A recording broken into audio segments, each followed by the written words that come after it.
going to be able to learn what you need to learn to do that, or do you not? That's it. That's as simple as it comes. You're not supposed to know how to do something you've never done. All we need you to do, what are the 3 things we tell people to come to this business with? There are 3 things. If you know what the 3 things are, tell me in the chat what the 3 things are that we need you to come to the business with. And none of them has anything to do with your understanding of how to do the business. Thank you, Mr. Bhavin Singh. He got it, right? We need you to be willing to work. We need you to be hungry, and we need you to be coachable. And I say I need to be those things too. So it's not just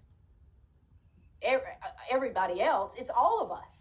Need to be willing to work, need to have a burning desire, be hungry, right?